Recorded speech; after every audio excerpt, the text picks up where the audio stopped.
फिर आपकी एनडीए में किससे बात हुई? आपने फ़ोन किया या वहाँ से फ़ोन आया? बात नेता लीडर से तो चालू ही था। किससे? सब धन्यवाद वगैरह सब दे रहे थे, तो फिर दिल्ली। अरे नाम दर्शक ना बहुत, दर्शक ये चाहते हैं कि उनके जो नई जमात के नेता हैं, जी नई पीढ़ी के नेता हैं, वो खुलकर संवाद कर रहे हैं इलेक्टोरेट के साथ।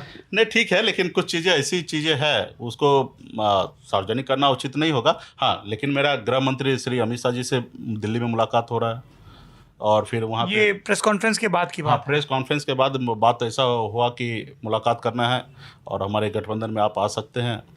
तो मैं इंटरेस्ट लेता हूँ कि पुराना परिचय भी था 2014 परिचय का। भी था, तो मैं दिल्ली पहुँचता हूँ जी। प्रेस कॉन्फ्रेंस खत्म करने के बाद, क्योंकि मैं यहाँ पे सूची ऑलरेडी 42-43 कैंडिडेट का रेडी कर लेता हूँ रात भर में। मेरा क्लियर था कि मैं अकेले अपने दम पे पूरे बिहार में चुनाव लड़ूंगा, या तीसरा मोर्चा बड़े पैमाने पे बने। तो उस समय में ये प्लॉटिंग चल ही रहा था, सारे लीडर से हम लोग बात कर रहे थे, उपेंद्र कुशवाहा जी या पप्पू जी, तमाम ऐसे नेता से हम लोग गठबंधन टूटने के बाद बात कर रहे थे, और जारी था। और उसके साथ साथ हम लोग सारे काम भी कर रहे थे। उतने में दिल्ली से भी फ़ोन आया कि हमें साथ में आना चाहिए, चाहते हैं।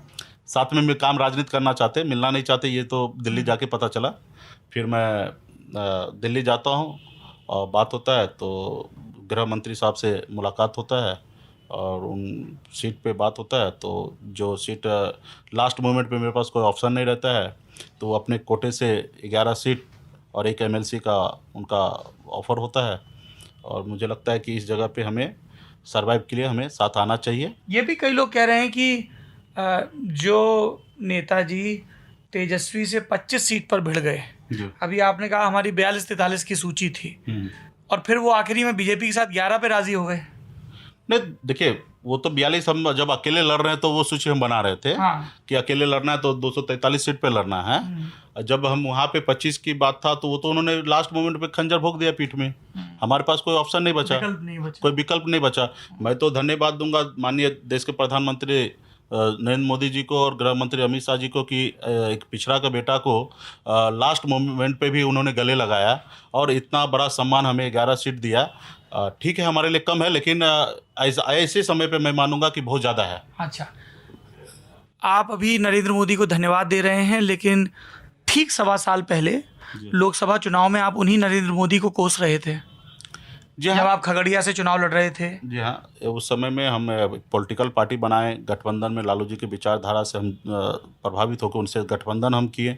और राजनीति में आप जब जिस खेमा में हैं, आप खुद को चुनाव जीतना चाह रहे, क्योंकि हम 2014 में भी और 15 में भी भारतीय जनता पार्टी के साथ हम काम किए, उनको हमने पूरे बिहार में मदद किए। और एक ही उद्देश्य था कि जो निषाद समुदाय है, फिशरमैन कम्युनिटी है, उनको आर्थिक स्थिति से जो खराब है उसको बाहर निकाला जाए। और जो रिजर्वेशन है निषाद समाज को, फिशरमैन कम्युनिटी को, बंगाल में और दिल्ली में एससी का आरक्षण मिल रहा है, लेकिन बिहार में हम लोगों को अति पिछड़ा में रखा गया है। तो हमारी ये डिमांड था कि इस पे हमें काम करना है, और ये बात हमारे उस समय में भी बातचीत हुआ था। जब लेकिन बीजेपी तो इस पे राजी नहीं है। हमने बिहार से कैबिनेट से पास करा के माननीय मुख्यमंत्री नीतीश जी ने 2015 में भेज दिए। इस पे संवाद हो रहा था, लेकिन हमें 2017 तक हमें लगा कि ठोसली नहीं हो रहा, तब फिर मैंने एक अलग रुख लिया और मैं दूर होकर मैं एक पॉलिटिकल पार्टी बनाया। मैंने ये सोचा कि जो काम हम दूसरे पॉलिटिकल पार्टी को कह रहे हैं करने के लिए, वो काम तो हम भी कर सकते हैं, उस जगह पे पहुंचने की आवश्यकता है। तो मैंने जनता मुकेश जी यही पूछ रही है कि 2019 में आप आके कहते हैं हमारे बीच की नरेंद्र मोदी खराब हैं, अब आप 2020 में आके कह रहे हैं नहीं नरेंद्र मोदी अच्छे हैं। देखिए अभी तो मैं अच्छे इसलिए कहूँगा कि आज एक पिछड़ा का बेटा को, हाँ, पीठ मतलब में जो आपको सीट दे वो ठीक है। नहीं, खंजर भोंकने के बाद जो हमने जिनको दोस्त बनाया, वो तो हमारे पीठ में खंजर भोंक दिए। अब उस समय में अगर मलहम लगाने के लिए कोई आ जाए तो मैं तो उसको दोस्त भी मानूंगा। अच्छा, ये बात बिल्कुल आपने ठीक कही, लेकिन यही बात आप इसके ठीक उलट कह रहे थे 2018 के पहले। तब आप कह रहे थे कि बीजेपी ने मुझसे मदद ली लेकिन मेरे लिए कुछ नहीं किया, खंजर भोंका। एग्जैक्टली इसी तरह से आप बात कर रहे थे कि 14 में मैंने बीजेपी की मदद की, 15 में मदद की, अभी आपने फिर बोला।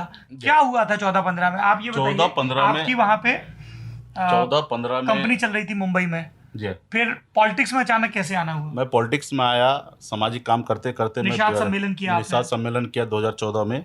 मुझे नहीं पता था कि लोकसभा चुनाव होना है, और उस समय उसके बाद जो स्थानीय कैंडिडेट थे, जैसे कीर्ति आज़ाद जी थे, या जेडीयू से संजय झा थे, या और भी आरजेडी से फातमी साहब थे, ये लोग अप्रोच करने लगे कि हमें मदद कीजिए, और आप मदद कीजिएगा तो हम चुनाव जीत लेंगे।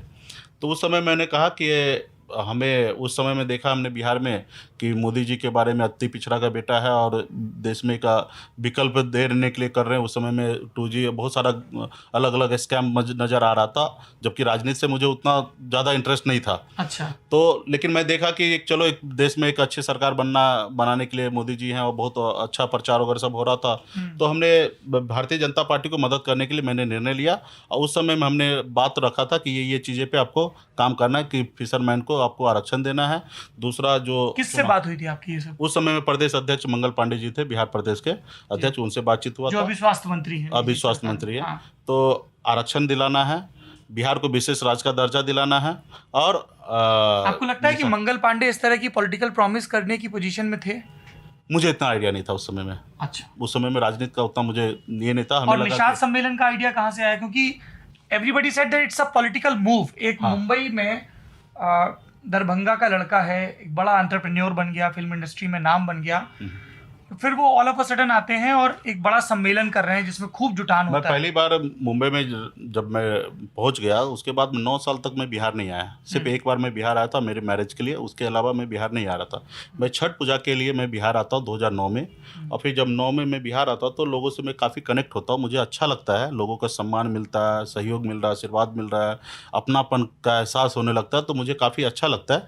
फिर मैं लगातार मैं बिहार आना चालू कर देता हूँ। मैं 2010 में फिर एक सहनी समाज कल्याण संस्था करके एक संगठन में बनाता हूँ, और उस संगठन के बैनर तले हम लोगों को मदद करते हैं, और बिहार में घूम के अलग अलग लोगों को सहयोग करते, चाहे बच्चे को पढ़ने के लिए हो, या स्कूल हो, या कॉलेज हो, या मंदिर हो, या मस्जिद हो, हर किसी को मदद हम करते हैं। और धीरे धीरे मुझे थोड़ा सामाजिक में रुचि बन जाता है। 2013 में हमारे समाज के ही लोग, कुछ लोग आते हैं घर पे और प्रस्ताव रखते हैं कि समाज के लिए कुछ आपको एक सम्मेलन करवा दीजिए, और उसमें 50,000 1 लाख रुपया खर्चा होगा। तो मैं इजीली अप्रूवल दे देता हूँ कि ठीक है आप कीजिए, और मैं आपको ये डोनेशन देने के लिए तैयार हूँ। तो वो कार्यक्रम बाद में डिसाइड होता है, बड़ा हो जाता है। और क्योंकि मैं सोचा कि बड़ा अच्छा से स्टेज बनाओ, बढ़िया से कार्यक्रम हो, पूरे प्रचार हो, तो ये सारे चीज़, मैं बॉम्बे में रहा हूँ तो ये सब चीज़ें मुझे जानकारी था। क्योंकि फिल्म अगर आपको चलाना है तो पब्लिसिटी ज़्यादा से ज़्यादा करना है, तो मुझे ये सब का ज्ञान था। तो मैं लगा चलो पैसा 50,000 लाख 2 लाख 5 लाख रुपया कोई मैंने नहीं रखता था मैं, तो मैंने बोला कि अच्छे से तरीके से करो। और फिर उन्होंने सारे लोग मिलके डिस्ट्रिक्ट लेवल पे अच्छा सम्मेलन उन्होंने किया, और लाखों लोग, मतलब 70-75 हज़ार लोग वहाँ पे पहुँच गए दरभंगा राज मैदान में। और काफ़ी मैं उस समय में डिस्ट्रिक्ट लेवल पे मैं फेमस था कि एक मछुआरा का बेटा, मल्लाह का बेटा, और गांव में से मतलब बॉम्बे में जाके के अच्छा एस्टेब्लिश है। तो उस नाते लोग देखने के लिए भी हमें आए कि कौन है। तो वो पदवी जो जुड़ती है आपके नाम के साथ, सन ऑफ मल्लाह, वो वहीं शुरू हुई? जी, वहीं से जुड़ते हैं। तो जनरली उस समय में क्या हो गया था कि मैं जो काम कर रहा था, तो ये काम सीनियर सिटीजन लोग करते हैं 50 साल 60 साल की उम्र होने के बाद। मैं वो 30 साल की उम्र में मैं कर रहा था, और लोगों को लगने लगा कि इतने कम उम्र में समाज के लिए इतना सब चीज़ कर रहे हैं, लोगों को मदद कर रहे हैं। तो उस समय में लोगों ने मुझे गांधी के उपाधि देने लगे, कोई आंधी का उपाधि देने लगे कि आप जो बोलिएगा वही होगा। तो मैंने उस स्टेज पे बोला कि मैं ना गांधी हूँ ना आंधी हूँ, मैं एक मल्लाह का बेटा हूँ, मैं सन ऑफ मल्लाह हूँ। और वहाँ से वो सन ऑफ मल्लाह का टाइटल पूरे प्रदेश में या पूरे देश में वो वहाँ से चल पड़ा। 2013 में 14 में सम्मेलन हम करते हैं। तो सम्मेलन अच्छा रहा, भव रहा, और फिर सब पॉलिटिकल पार्टी हमसे मिलने का कोशिश करता कि मदद लेने के लिए। तो उसके बाद हम राज मैदान के बाद मुजफ्फर यहाँ पे हम लोग कार्यक्रम करते हैं पटना में। और उस समय मुझे नहीं पता था कि ये अप्रूवल वो दे रहे हैं, वो करेंगे कि नहीं करेंगे। हमें लगा कि बिहार प्रदेश के बड़े नेता हैं, अध्यक्ष हैं, तो वो पूरा कर पाएंगे। तो उस समय में एग्रीमेंट होता है, बात होता है, और हम मदद करते हैं लोकसभा में। हमने वहाँ पे कीर्ति आज़ाद को मदद करते हैं, हुकुमदेव नारायण जी को मदद करते हैं, समस्तीपुर में उस समय रामचंद्र पासवान जी थे, सबको मदद करके हम चुनाव जिताते हैं।